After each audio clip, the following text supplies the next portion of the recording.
ओम शांति। चलिए आज इस विषय पर हम बात करें उससे पहले मैं आप सबको, जैसे कल बाप दादा ने हम सबको मुबारकबाद दी, 3 मुबारकबाद दी। आप सभी को नव वर्ष की बहुत बहुत बहुत बहुत मुबारक हो। आप इस नए साल में सभी फरिश्ता बन कर के स्वयं उड़ते रहें और दूसरों को उड़ाते रहें। सदा स्वस्थ रहें, सभी सदा स्वस्थ रहें, मस्त रहें, खुश रहें और सबको खुशी का दान देते रहें। ऐसी हमारी सबकी शुभ भावना है और स्पेशली हॉस्पिटल परिवार की तरफ से मैं आप सबको ऐसी शुभ भावना, शुभकामना देता हूँ।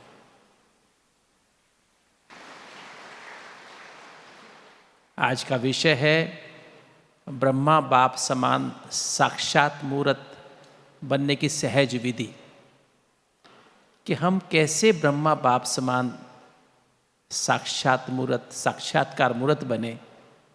जैसे ब्रह्मा बाबा, जब शिव बाबा की पधरामणि हो गई, उस दिन से ही जब दादियाँ आई या और भी भाई बहन जब आए बाबा के पास सिंध में, हैदराबाद में, तो सबको शिव बाबा से साक्षात्कार होता था श्री कृष्ण का, या तो फरिश्ते का या श्री कृष्ण का। तो ब्रह्मा बाबा ने ऐसा क्या किया, क्या पुरुषार्थ किया, और इवन बाद में भी कराची में भी, हैदराबाद सिंध में भी, और भी जब भारत में आ गए, दिल्ली में जब बाबा जाते थे या बॉम्बे में भी, कई भाई बहन डिफरेंट ख्याल से बाबा के पास आते थे। कुछ के परिवार समझते थे बाबा हमारे परिवार के, हमारे जो युगल, हमारे बच्चे ज्ञान में जल पड़े, उनका कारण शिव ये ब्रह्मा बाबा है। और कुछ गलत ख्याल से भी बाबा के पास आते थे, किंतु बाबा उनको कभी देख करके, बाबा का जो भाव, बाबा तो साधारण कार्य कर रहे होते, उपले बना रहे हैं, अनाज साफ कर रहे हैं या कुछ और काम कर रहे हैं, कार्य साधारण था किंतु स्थिति असाधारण होती थी।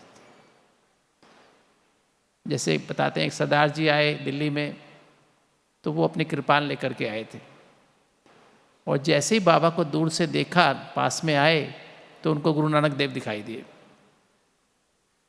किसी को लाइट का साक्षात्कार हुआ, किसी को, मतलब सबको अपने, किसी को अपने इष्ट देव का साक्षात्कार हुआ। दादियों से जब हम बात करते थे, दादियाँ बाबा के साथ के अनुभव शेयर करती थी कि बाबा के सामने कैसे कैसी परिस्थितियाँ आती थी, कैसे कैसे, जब CID ऑफिसर दिल्ली में 1962 की वॉर के टाइम, जब बाबा ने एक बार मुरली में कहा ना, छोटे से टुकड़े के लिए क्या लड़ रहे हैं, तो बाबा ने तो बेहद की दृष्टि से कहा था, पर CID को पता लगा, दिल्ली में गवर्नमेंट को, तो उनने दो CID ऑफिसर आए, कि तो बाबा का भाव जरा भी डरने का नहीं, बाबा उनको भी आत्मिक भाव से देख रहे हैं।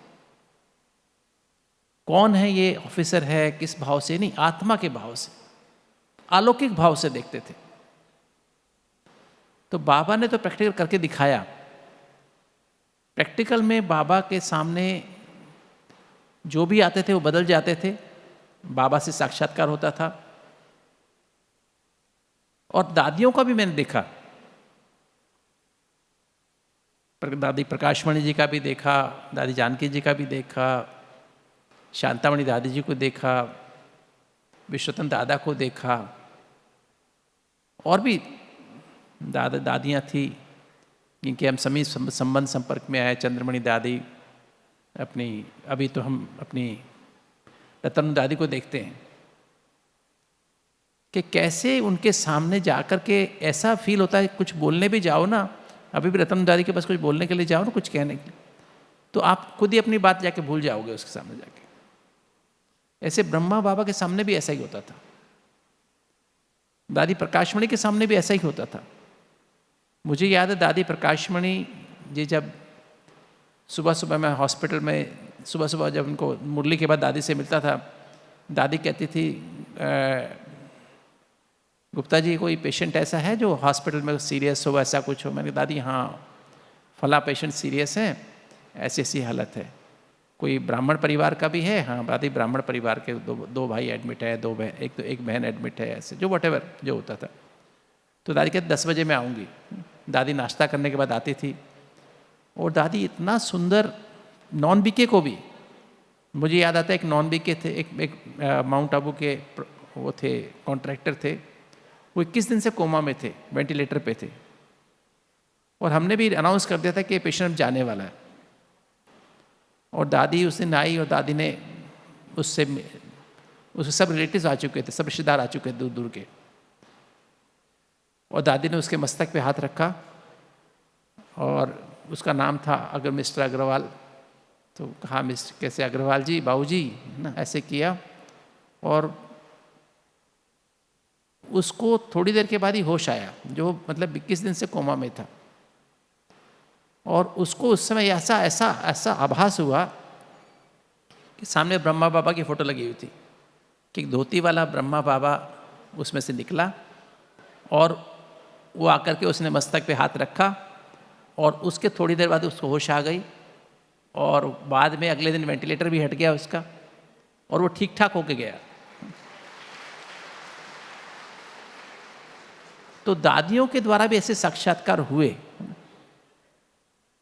ऐसे कितने ही पेशेंट मुझे याद है, दादी ऐसे करती थी।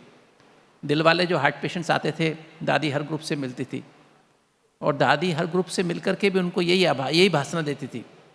मुझे याद है जब दादी आई, दादी के सामने मैंने पहला ग्रुप था फरवरी 98 का, तो मैं दादी को कहा, दादी जी ये हार्ट पेशेंट हैं, और इनकी हार्ट की इतनी आर्टरीज ब्लॉक हैं।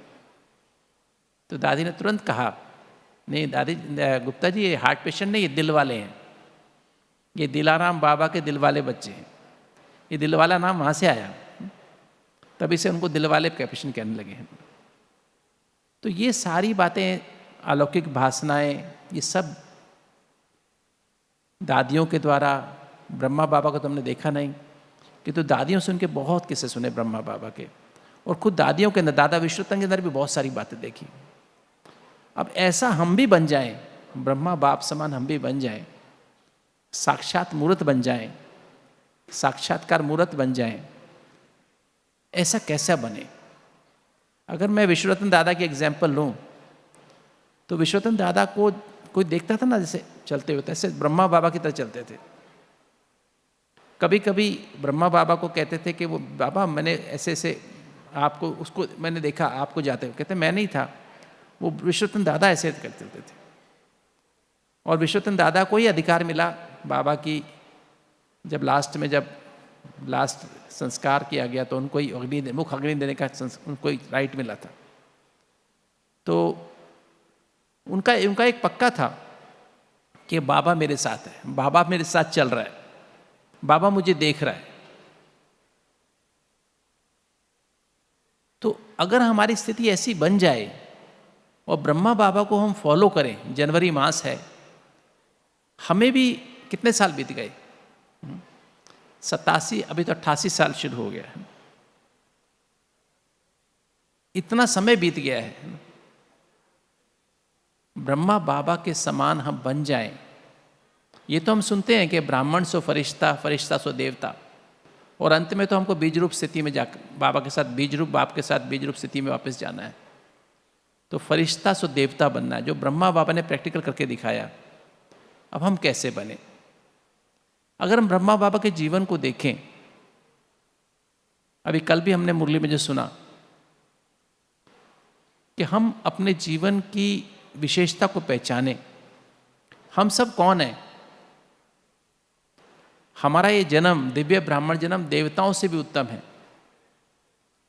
देवताओं से भी ज़्यादा कल्याणकारी है।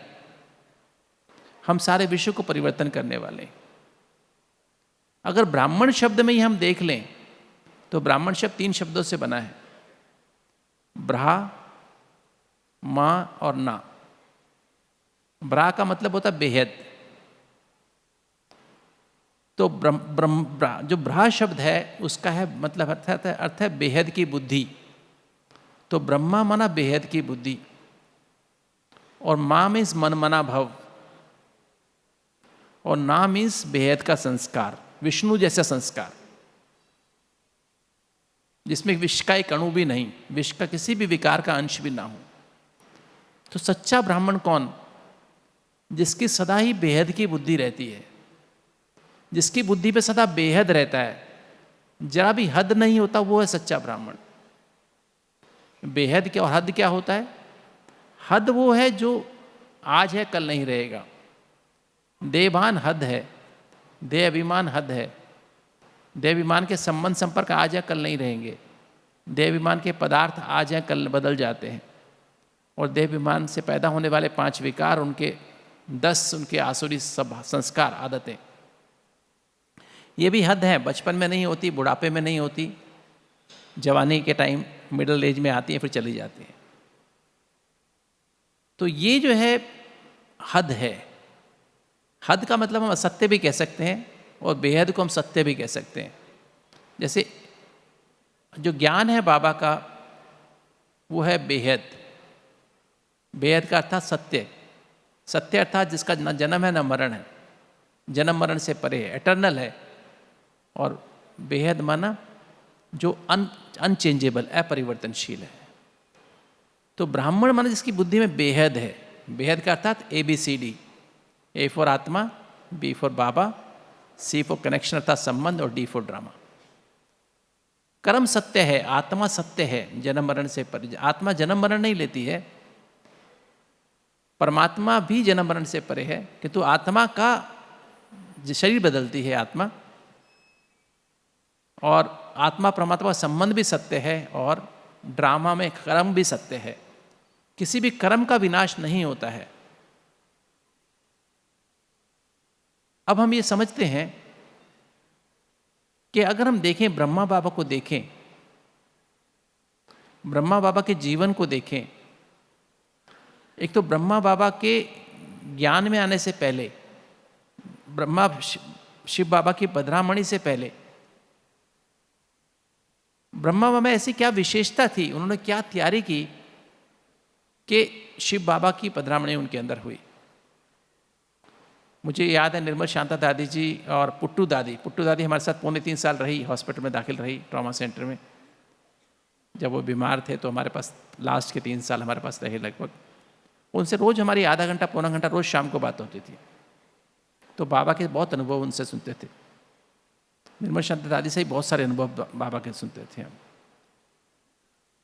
तो दादी बताती है कि बाबा को जो 32 की तो डायरी मिली बाबा की, किंतु 32 से ही पहले बाबा 1928 से ही बाबा एक तरह से बाबा अंतर्मुखी हो गए थे, बहुत कम बातचीत करते थे। और जो डायरी में लिखा ना, जिससे बाबा रोज अपनी दरबार लगाते थे, कचहरी लगाते थे। तो पहला जो संस्कार रहा, पहली जो विशेषता कहें या कदम कहें ब्रह्मा बाप का कदम, कि ब्रह्मा बाप साक्षात्कार मूर्त बने या साक्षात मूर्त बन गए। जब से दादियों ने देखा ब्रह्मा बाबा को, हमेशा फरिश्ते के रूप में देखा। और अभी तक हम इतने साल से पुरुषार्थ करें, अभी तक हम में से कोई ऐसा नहीं बना जो फरिश्ते के माफिक बना हो। क्यों? हमें 40 साल हो गए, किसी को 50 साल हो गए, किसी को 60 साल हो गए। नंबर बार पुरुषार्थ में सब बन रहे हैं, किंतु ब्रह्मा बाबा पहले दिन से कैसे बन गए? हमें क्यों 50-60 साल लग रहे हैं? हमें क्यों 40 साल लग रहे हैं? ब्रह्मा बाबा पहले दिन से कैसे बन गए? तो पहला जो कदम कहें वो था अंतर्मुखता। अंतर्मुखता का अर्थ क्या है? अपने जो अंदर जो मैं आत्मा हूं और उस परमात्मा से कंबाइंड होकर के हम सोचें। कुछ भी सोचना है तो मैं आत्मा परमात्मा से कंबाइंड होकर सोचूं। मुझे कुछ निर्णय करना है तो मैं आत्मा परमात्मा से कंबाइंड होकर निर्णय करूं। मुझे कुछ देखना है तो मैं आत्मा परमात्मा से कंबाइंड होकर के देखूं। मुझे कुछ पढ़ना है तो मैं आत्मा परमात्मा से कंबाइंड होकर पढ़ूं। किसी की बात सुननी है, कुछ सुनना है तो परमात्मा से कंबाइंड होकर हम सुने। अंदर जो आत्मा है, क्योंकि मुख पर ही 5 कर्मेंद्रियां हैं, तो इन 5 कर्मेंद्रियों को जब भी यूज करना है तो अंदर में जो मैं आत्मा हूं उस स्थिति में स्थित होकर के और उस परम सत्य परमात्मा से कंबाइंड होकर के हम सोचें, निर्णय करें, देखें, पढ़ें, सुने, बोलें, खाएं परमात्मा की याद में ही खाएं, परमात्मा की, अपने को आत्मा समझ के परमात्मा की याद में खाएं, अपने को आत्मा समझ के परमात्मा की याद में किसी से बातचीत करनी है बातचीत करें। कोई भी व्यवहार करना है तो हम अपने को आत्मा समझ के परमात्मा की याद में। ये अंतर्मुखता का जो बाबा ने जो डेवलप किया 1932 से लेकर के, जो डायरी के अनुसार, वैसे दादी जी कहते हैं 1928 से, कि तो 32 से भी लें तो बाबा ने 1934 तक ये अभ्यास बहुत पावरफुल किया। 34 में बाबा को, जब ये बाबा का अंदर से बाबा का सुख मिलने लगा, अंदर का सुख, जब आत्मा जब इस अंतर्मुखी स्थिति में स्थित होकर के कर्म करने लगती है तो अंदर का सुख मिलने लगता है अपने को। आत्मा परमात्मा, हालांकि आत्मा परमात्मा का ज्ञान नहीं था उस समय बाबा के पास, हमारे पास तो ज्ञान, हमें समझ मिल गई है। अब तो हम एक्यूरेटली हम कर सकते हैं, अपने को आत्मा समझ के परमात्मा की याद में रह के सोच भी सकते हैं, निर्णय भी कर सकते हैं, देख भी सकते हैं, सुन भी सकते हैं, बोल भी सकते हैं, खा भी सकते हैं। किंतु बाबा को नहीं होते हुए तब बाबा ने इस स्थिति में किया। और 1934 में बाबा को विनाश का साक्षात्कार हुआ बनारस में। और बाबा बताते हैं, उसमें दादियाँ बताती हैं कि बाबा ने तुरंत जाकर के अपने साझेदार को बोल दिया कि मुझे अभी बिजनेस में इंटरेस्ट नहीं है, तो मेरा आधा हिस्सा मुझे दे दो, मुझे बिजनेस नहीं करना है। तो ये था झाटकू प्रवृत्ति होती है ना, तुरंत किसी से डिस्कस भी नहीं किया,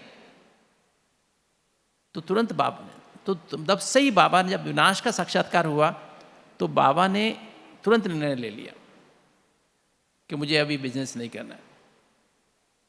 और हम, बाबा ने तो साक्षात्कार किया, और हम क्या कर रहे हैं? हम क्या कर रहे हैं? साक्षात्कार कर रहे हैं, देख रहे हैं रोज विनाश हो रहा है या विनाश को साक्षात्कार कर रहे हैं? बताइए।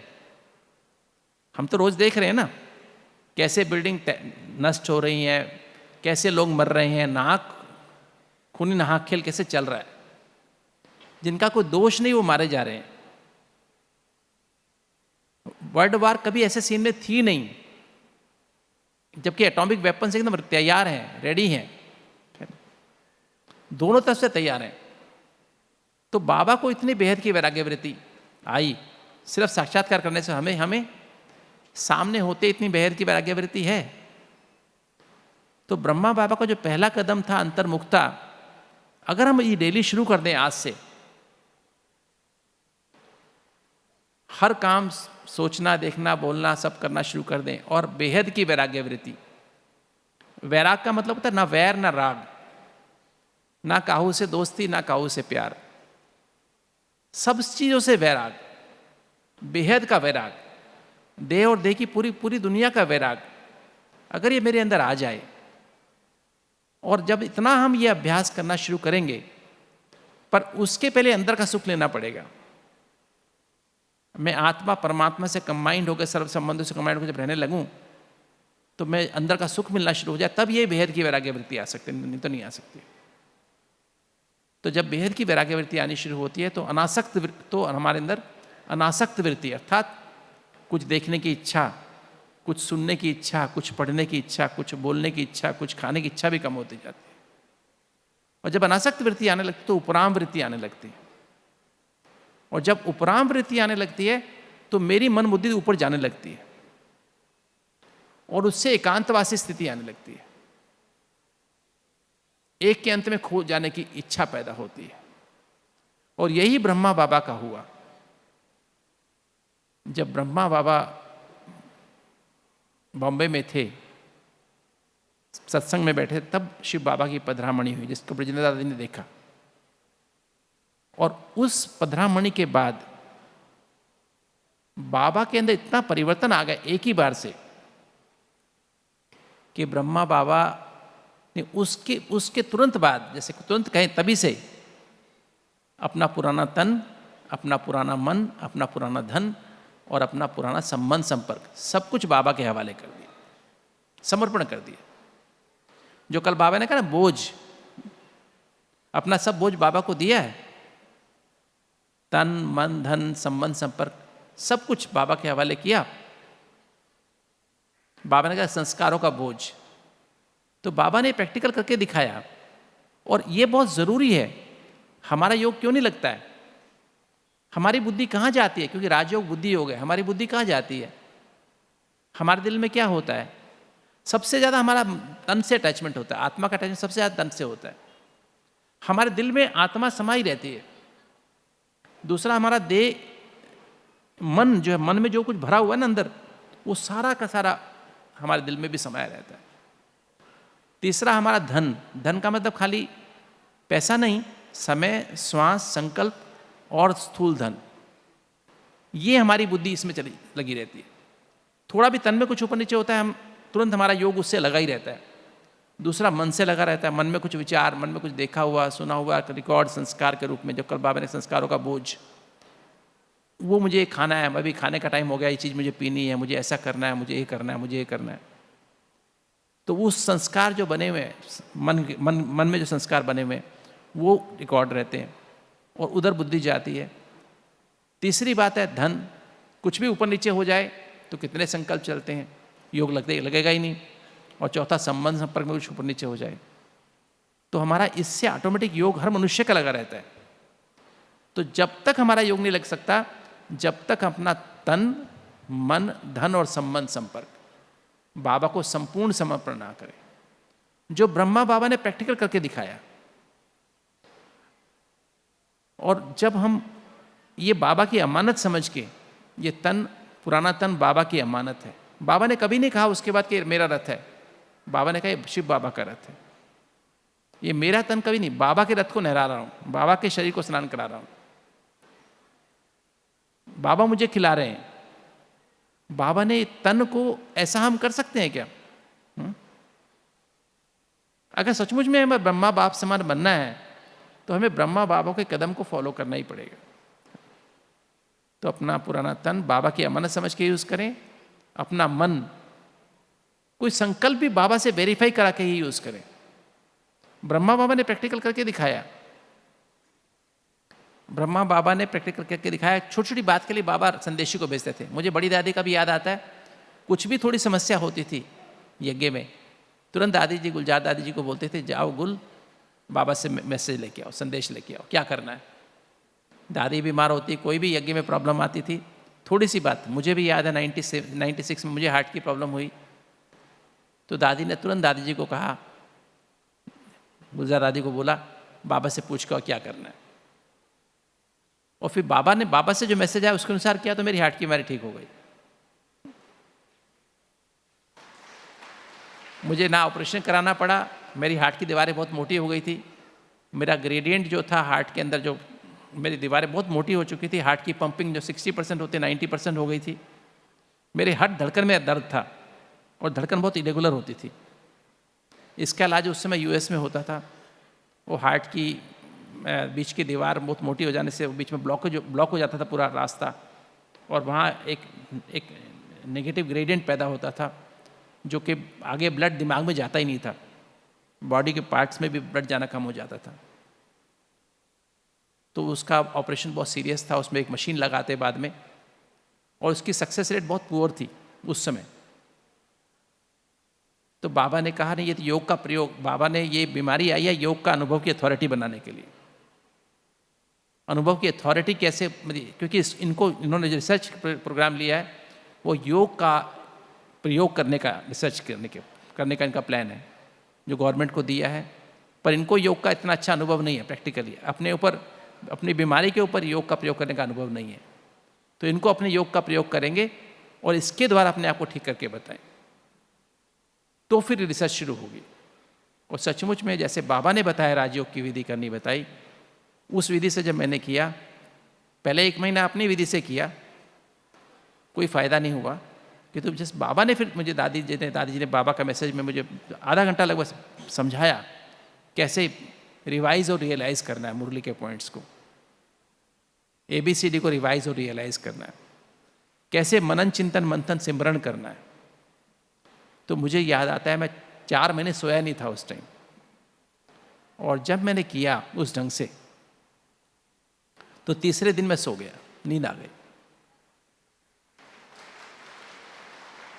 मैं सारी रात बैठ के काटता, लेट ही नहीं सकता था बिस्तर पे, और तीसरे दिन मुझे नींद आ गई। तो ये जो बाबा ने जो प्रैक्टिकल कराया,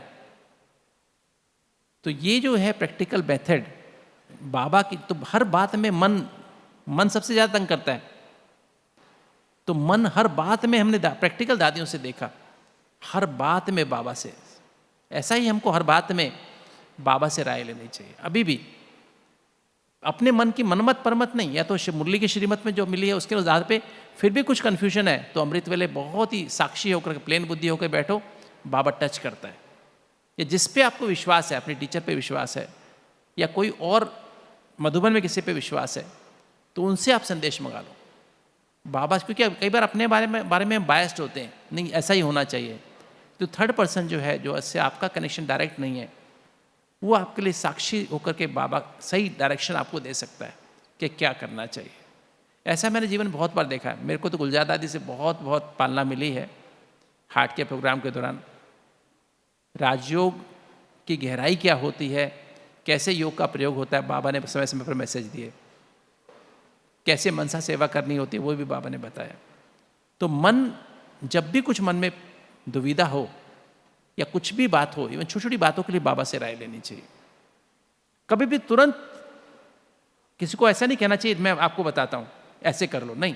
मेरी नेचर ऐसी है, कोई भी मुझे फ़ोन भी आता है किसी पेशेंट के भी, तो मैं बताता हूँ कि कल सुबह अमृत, कल आपको बताऊँगा, तुरंत नहीं। हर बात में बाबा से राय लेकर के, अमृत वेले बाबा से पूछो बाबा क्या करते हैं, बाबा कैसे करना है, तो बाबा टच करता है बुद्धि में। रात को संकल्प करके सो, सुबह अमृत वेले योग करेंगे, बाबा टच करता है ऐसे करो। तो बहुत अच्छा, अपनी मनमत के बजाय, परमत के बजाय हम श्रीमत पे चल सकते हैं। तो ये एक तन, मन और धन, समय भी कैसे मुझे खर्च करना है, सुबह सुबह दिनचर्या बना ली, कैसे कैसे मुझे उस घंटे में 8 से 9 मुझे क्या करना है, 9 से 10 क्या करना है, 10 से 11 क्या करना है, 10 से 11 मैं हॉस्पिटल में ये काम का राउंड ले रहा हूँ तो मुझे क्या करना है, 11 से 12 मुझे क्या करना है, 12 से 1 मुझे किस स्थिति में रहना है, कौन से सोमान में रहना है। तो ये अभ्यास करते करते प्रैक्टिस हो जाती है। तो ये अभ्यास करना है हमको, है ना। तो तन की भी, मन की भी, धन की भी, और धन भी, स्थूल धन भी बाप दादी जैसे हमें डायरेक्शन देती थी कैसे धन को खर्च करना है, उसी आधार पे धन को खर्च करना चाहिए। कभी भी उसको अपना धन समझ के ना खर्च करें। जैसे ब्रह्मा बाबा ने अपना धन कभी अपना धन नहीं समझा तो उसको खर्च किया। और फिर संबंध संपर्क, कभी भी बाबा ने उसके बाद ये नहीं कहा कि ये यशोदा, मतलब यशोदा को भी कभी भी वो बाबा वापस पति के रूप में नजर नहीं आया, तो यशोदा माता ने भी उनको बाबा कहा, नारायण ने, निर्मल शांता दादी ने, सब ने उनको बाबा के रूप में देखा। और फिर बाबा ने भी उनको हमेशा आत्मा के रूप में देखा। तो हमारी ऐसी स्थिति बनी है क्या, बताइए। अगर हम कहते हैं हम ब्रह्मा बाबा के समान बने, तो हमारी स्थिति ऐसी बनी है। तो इस तब जाकर के हम स्वतः योगी, सहज योगी, स्नेह संपन्न योगी, कर्म योगी और निरंतर योगी बनते हैं। इसके बगैर हम नहीं बन सकते हैं। अगर कहीं मेरा योग नहीं लगता, इसका मतलब कहीं ना कहीं मैंने तन को अपना अभी तक समझ के रखा हुआ है। कहीं ना कहीं मनमत परमत मेरे अंदर आती है। कहीं ना कहीं धन के प्रति मेरा अटैचमेंट है। कहीं ना कहीं संबंध संपर्क में मेरा अटैचमेंट है। कहीं ना कहीं मेरा योग उससे लगा हुआ है। अगर मैंने वो समर्पण कर दिया तो फिर मेरा योग लगना शुरू होता है। और जैसे योग लगना शुरू होता है, करंट आने लगती है, रूहानियत आने लगती है, आपके अंदर दृढ़ता आने लगती है, सत्य को परखने की शक्ति जागृत होने लगती है, निर्णय शक्ति यथार्थ होने लगती है, आपका व्यवहार बदलता है, चाल चलन बदलता है, लोगों को टेंशन होनी शुरू हो जाती है, आपके घर में भी और बाहर भी। और फिर जैसे ब्रह्मा बाबा को बहुत सारे टेस्ट आए, जिन लोगों को सारे ब्रह्मा बाबा की जो इतनी इज्जत थी हैदराबाद में, वो जैसे उनको बहुत गालियां सहन करनी, बहुत अपमान सहन करना पड़ा, ऐसे ही हर ब्राह्मण के जीवन में होता है। तो जब ऐसी परीक्षाएं आती हैं, तो ये परीक्षाएं कैसे हैं, जैसे कि चीनी हथौड़े के माफिक पत्थर को गढ़ने जैसी होती है।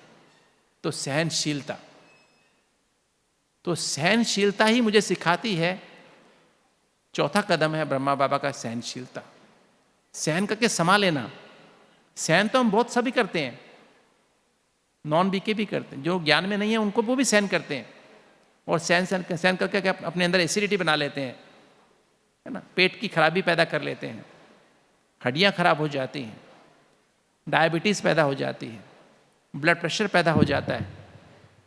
बहुत सारी बीमारियां, सिर दर्द, माइग्रेन रहने लगता है, बहुत सारी बीमारियां पैदा हो जाती हैं। सहन करके समा लेना, इसको बोलते हैं सहनशीलता। एक्चुअली सहनशीलता 4 शक्तियों से मिलकर बनती है। सहन करने की शक्ति, समाने की शक्ति, सामना करने की शक्ति और सहयोग करने की शक्ति। चारों शक्तियों से मिलकर के सहनशीलता बनती है। और इन चारों शक्तियों के पहले चारों और शक्तियां आवश्यक है। सत्य को परखने की शक्ति, यथार्थ निर्णय करने की शक्ति, विस्तार को सार में लाने की शक्ति और समेटने की शक्ति। या मैं यूं कहूं कि 8 शक्तियों से मिलकर सहनशीलता बनती है। और जब हम सहन करना सीख जाते हैं, सहन करके भी ठंडे रहते हैं, शांत रहते हैं, शीतल रहते हैं, तो हमारे अंदर रूहानी फखुर आ जाता है। क्योंकि सहनशीलता ही हमको बाप के साथ का अनुभव, निरंतर अनुभव कराती है। सहनशीलता हमको पक्का बना देती है। हमारी रूहानियत में निखार आता है, रूहाब में निखार आता है, हमारे वाइब्रेशन बदलते हैं।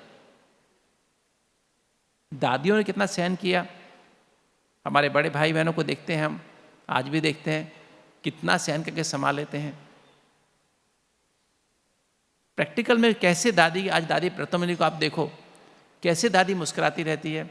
बुखार हो, तकलीफ हो गई हो, तो भी दादी मुस्कुराती रहती है। दादी से पूछो, दादी क्या तकलीफ है, कुछ प्रॉब्लम है? नहीं, कुछ प्रॉब्लम नहीं है। बोलती तो नहीं है दादी, कम बोलती है, पर दादी मुस्कुराती रहती। बुखार 100 हो, 101, 102 हो, तो भी मुस्कुराती रहती।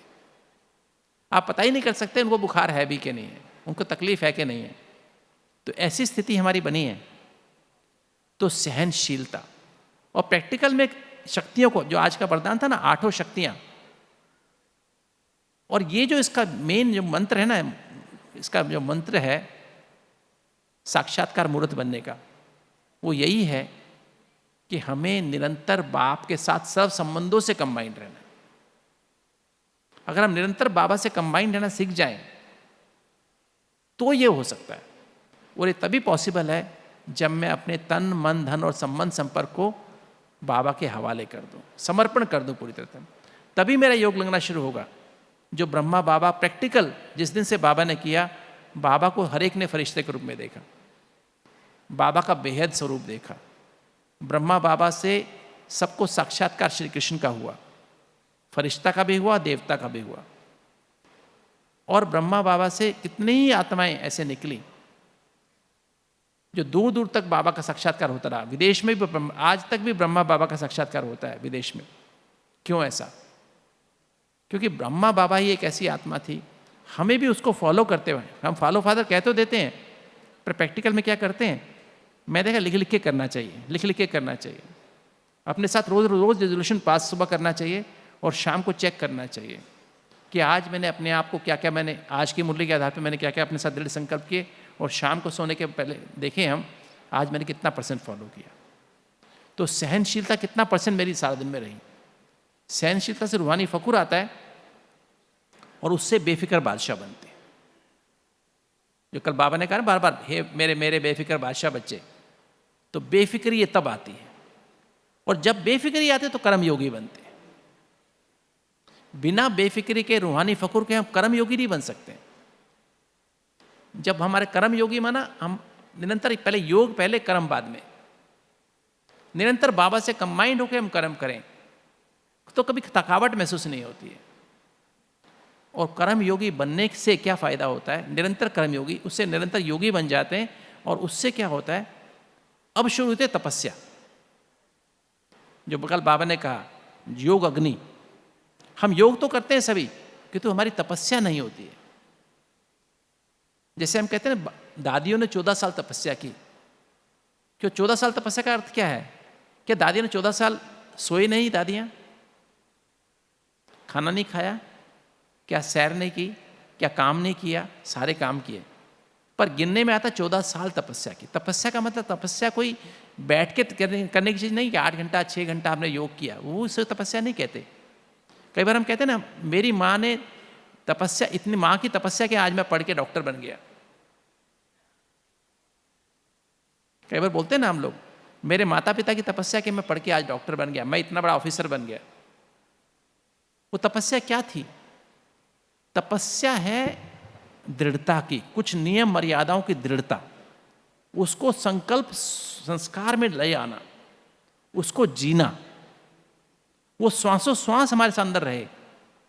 तो जब कर्मयोगी हम बन जाते हैं, सबसे बड़ी जो प्रॉब्लम होती है, तन मन धन और संबंध संपर्क सुहा करने के बाद भी जो ब्राह्मणों में भी दिखाई देती है और उसके कारण हमारी स्थिति नहीं बनती, वो है मैंपन मेरापन।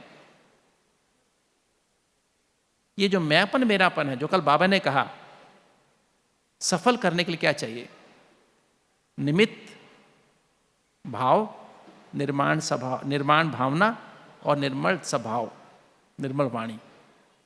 अगर जरा भी मैंपन है ना, तो बाबा ने कहा कितनी मर्जी सेवा करो, उसका असर 5% में नहीं होता है, आपको जमा नहीं होता 5% भी।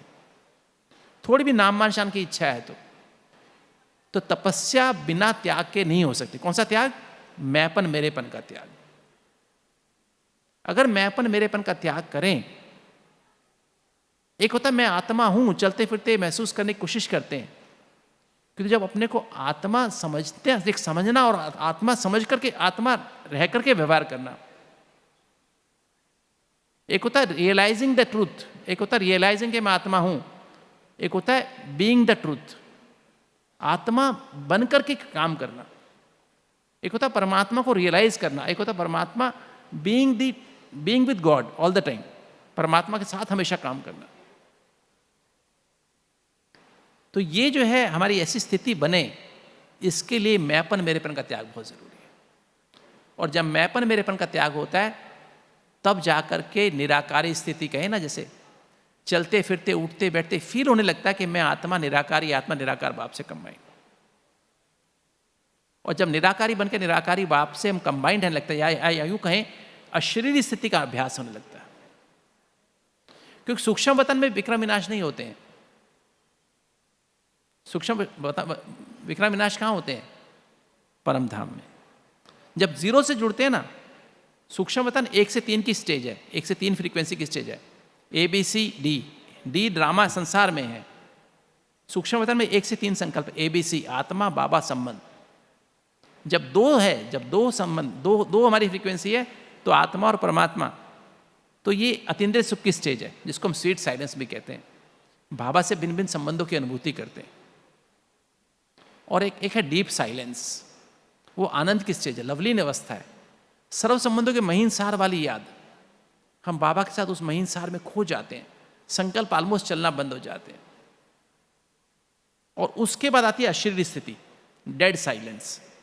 मैं अशरीरी आत्मा परमधाम घर में अशरीरी बाप से कंबाइंड हूं, वहां कोई संकल्प नहीं चलता है। वहां संकल्प नहीं कि मैं आत्मा ऐसे कर रही हूं, ग्लोब पे बैठ के ऐसे कर रही हूं, नहीं, ऑटोमेटिक भरपूर स्थिति है। उस स्थिति में विक्रम विनाश होते हैं। वो 1 से कम की स्टेज है, 0.9, 0.8, 0.7, 0.6, 0.5, उसमें संकल्प बिल्कुल चलते ही नहीं है। वो ऐसी स्थिति है, उसमें विक्रम विनाश होते हैं। कर्म विनाश नहीं होते हैं, पाप कर्म ब्याज खत्म होता है।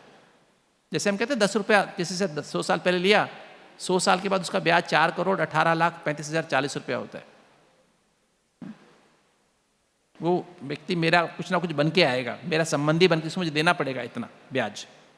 क्योंकि सही विधि से हम यो अष्टि बन के परमधाम घर में अश्री बाप से कंबाइन होने का अभ्यास करना शुरू कर दें, तो क्या होगा? मेरा ये क्या होगा? ये ब्याज खत्म हो जाएगा। 4,18,35,040 रुपया खत्म हो जाएगा। 10 रुपये तो मुझे देना ही पड़ेगा।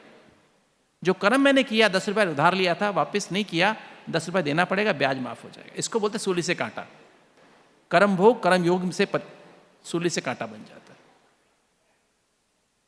तो ऐसी स्थिति हमने देखा, दादियों में देखी। जब ऐसे देव और देव की दुनिया से मन बुद्धि को समेट के अशरीरी आत्मा बन के परम धाम घर में अशरीरी बाप से कंबाइंड होते हैं, तो हमारे अंदर करंट आने लगती है। और विक्रम विनाश कैसे होते हैं? उससे मेरे ऐसे शरीर में परिवर्तन होता है, ऐसे केमिकल्स निकलते हैं, एंडोर्फिन निकलते हैं, एनकाफिलिन्स निकलते हैं, सीरोटोनिन निकलता है, डोपामाइन निकलता है, और भी कुछ ऐसे केमिकल्स निकलते हैं, ऑक्सीटोसिन, कि मेरे को दर्द फील ही नहीं होता है। जैसे दादी जानकी कहती है ना, दर्द तो है दुख नहीं है, तो वो दर्द की फीलिंग खत्म हो जाती है। और आभा मंडल इतना बदल जाता है, आभा मंडल इतना बड़ा हो जाता है कि वो व्यक्ति जो सामने वाला कुछ कह रहा है मुझे सुनाई नहीं देता है। मेरा चैनल ही बदल जाता है। मतलब उनका चल रहा है आज तक चैनल, मेरा कौन सा हो जाता है? Peace of mind. मेरा चैनल ही परिवर्तन हो जाता है। किंतु कब होगा? जब सहनशीलता पहले लानी पड़ेगी, दूसरा बेफिक्र बादशाह बनेंगे, कर्म योगी। ये अटेंशन रखना पड़ेगा, कुछ भी काम करने से पहले मेरा योग है, बाबा से कंबाइन करंट आ रही है। हार्ट के पेशेंट, मुझे याद है, हार्ट के पेशेंट चल नहीं पाते हैं, उनकी तीनों आर्टरीज ब्लॉक होती हैं, पैर भी खराब होते हैं, बहुतों कमर भी खराब होती है, बहुत दर्द होती है। जब उनको बाबा से कंबाइंड होकर चलने के लिए बोलते हैं और हम पुश करते हैं, वही हार्ट के पेशेंट तीसरे चौथे दिन 2-2 किलोमीटर 3-3 किलोमीटर चलना शुरू कर देते हैं, जो 50 मीटर चल नहीं चल सकते हैं। कैसे? वो समझने से, वो करंट आने से क्या होता है, उनके अंदर शरीर में ऐसा परिवर्तन आ जाता है कि उनको वो अपने आप इस दर्द, घुटनों की दर्द भी खत्म हो जाती है, कमर की दर्द भी खत्म हो जाती है, हार्ट की दर्द भी खत्म हो जाती है, और प्रैक्टिकली शरीर में परिवर्तन आता है और उससे चल पाते। तो सहन करने की शक्ति आ जाती है, और इतनी करंट आ रही होती है अंदर से, समाने की शक्ति भी आ जाती है। इसी को बोलते हैं सहनशीलता। और आगे और प्रॉब्लम्स आने वाली, उनको सामना करने की शक्ति भी आ जाती है, और जो तंग कर रहे हैं उन्हीं को सहयोग करने की शक्ति भी आ जाती है। तो 8 शक्तियां कब आती हैं? जब हम अपने अशरीरी स्थिति से परमधाम घर में अशरीरी बाप से कंबाइंड होते हैं। जब तक वो अशरीरी से तब तक नहीं आ सकते जब तक मैंपन, मेरेपन का त्याग नहीं किया।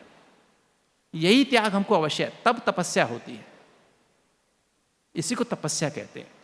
तो चलते फिरते, उठते बैठते, खाते पीते स्थिति का अभ्यास करना।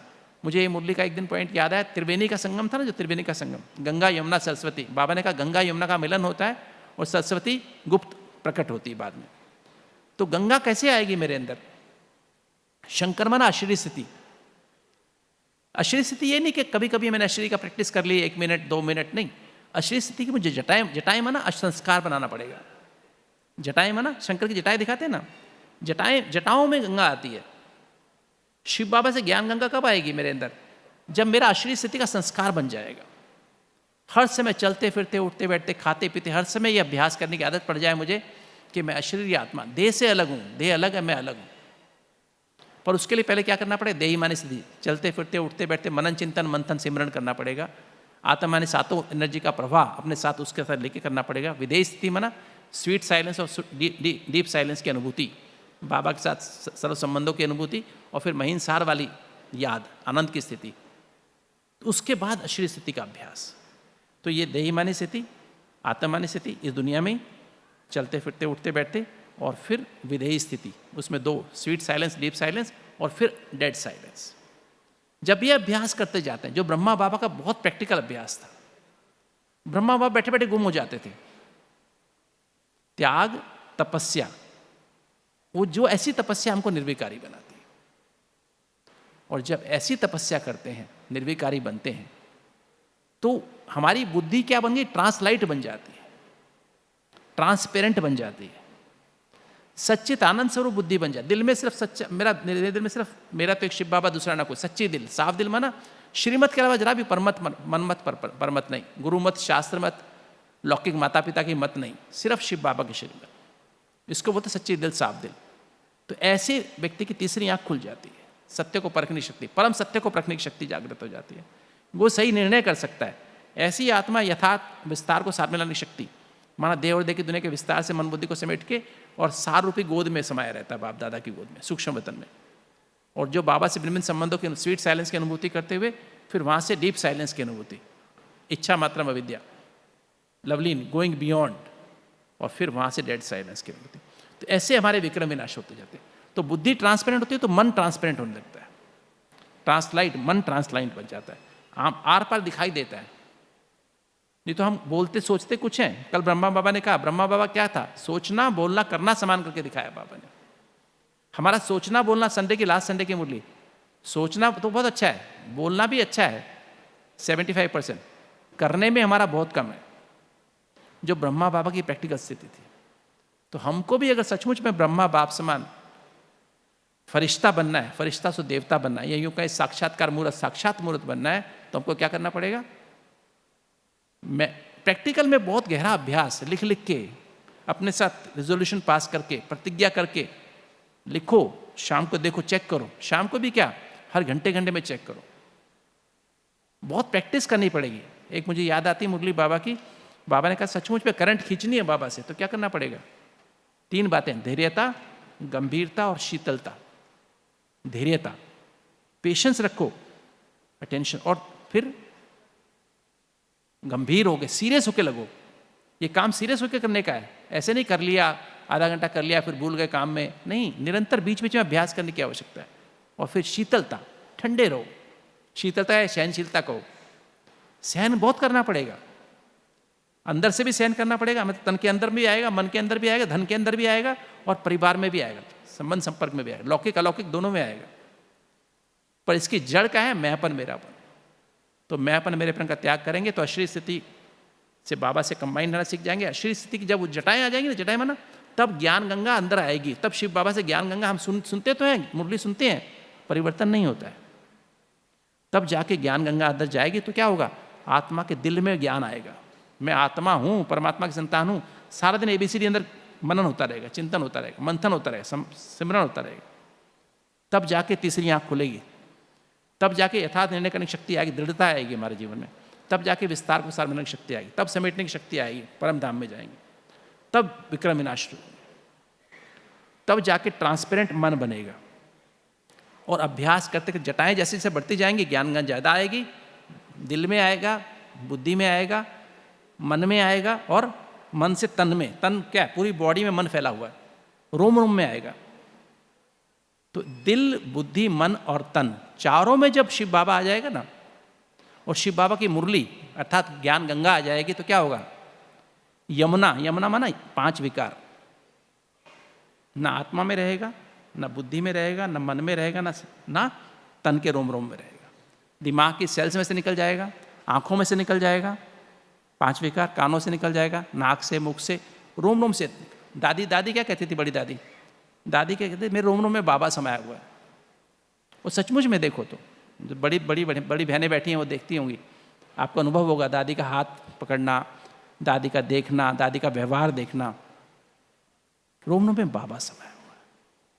तो इसी को तपस्या कहते हैं।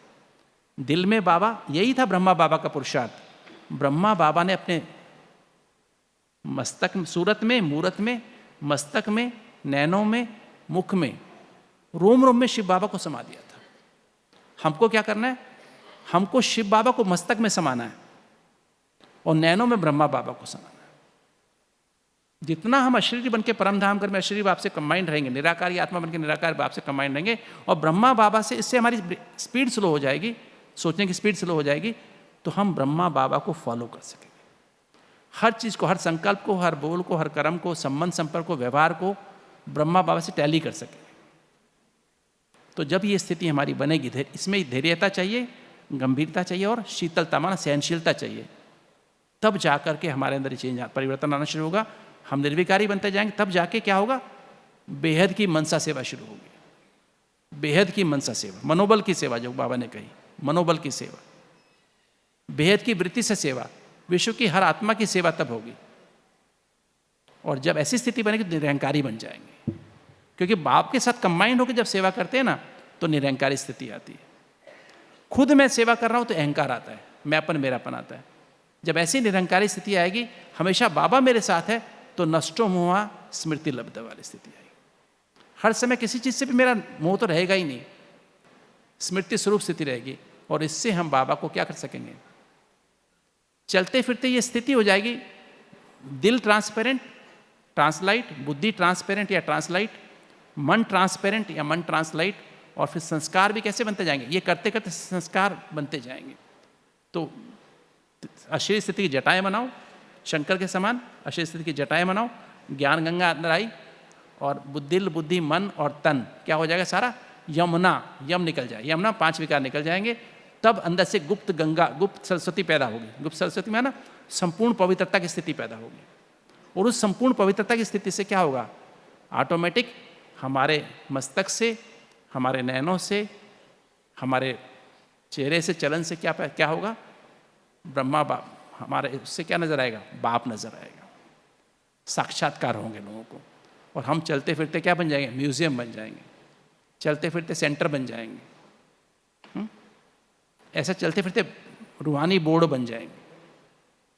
लोगों को अपने आप ही आप फील होगा कि हाँ ये मेरे अंदर था। आपको उनके संकल्प तुरंत पहले से पता लग जाएंगे, अंदर क्या उनके चलता है। आप पहले से उनको सोल्यूशन दे देंगे और उनको अपने इष्ट का साक्षात्कार होगा या लाइट का साक्षात्कार होगा। तो ऐसी स्थिति बनाने के लिए हमको क्या करना पड़ेगा? पहले दोबारा रिवाइज कर देता हूँ। अंतर्मुक्ता पहली बात, दूसरी बात बेहद की वैराग्य वृत्ति, उससे क्या है अनासक्त वृत्ति, उपराम वृत्ति। उसके बाद एकांतवासी जब बनेंगे ना, अंदर एक के अंत में खोना सीखेंगे, तो तन मन धन और संबंध का समर्पण होगा। उससे फिर सहनशीलता, फिर योग लगना शुरू होगा, फिर सहनशीलता, अंदर सहन करने की शक्ति आएगी, उससे रूहानी फकूर आएगा, उससे बेफिक्र बादशाह बनेंगे, और तब जाके मैंपन मेरेपन का त्याग होगा। ये तो मैंपन मेरेपन का त्याग होना बहुत मुश्किल है। उसके बाद ही हम अशरीरी बन के परम धाम घर में श्री बाप से कंबाइंड होना सीखेंगे, उसकी जटाएँ पैदा करेंगे, तब ज्ञान गंगा अंदर प्रैक्टिकल में हमारे अंदर जीवन हमारा परिवर्तन करेगी, और हमारे अंदर से 5 विकारों का विनाश होना शुरू होगा, हमारी निर्विकारी स्थिति प्रत्यक्ष होने लगेगी, और तब हम निरंकारी स्थिति में रह करके बाबा से बेहद की निस्वार्थ भाव की सेवा करेंगे। तो सारी विश्व की सब आत्माओं को, 800 करोड़ आत्माओं तक बाबा का मैसेज पहुँचेगा। भले वो सत्युग में नहीं आएंगे, किंतु भक्त तो बनेंगे।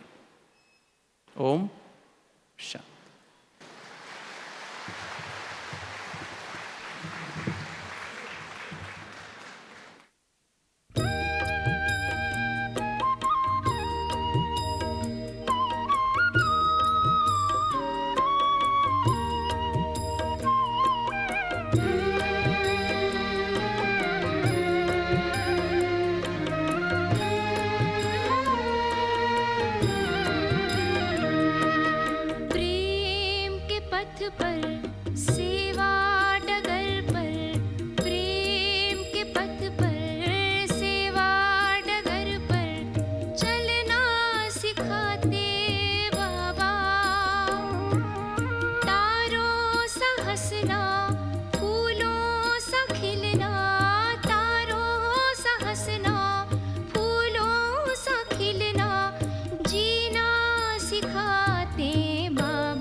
चाल फरिश्तों जैसी हो, जो काल विशेष नवाए, हर हाल में यूं खुशहाल रहो, जो जग निहाल हो जाए, और चाल फरिश्तों जैसी हो, जो काल विशेष नवाए, हंसते हंसते हर मन का गम, हंसते हंसते हर मन का गम, पीना सिखाते बाबा, तारों सा हंसना, फूलों सा खिलना,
झनकार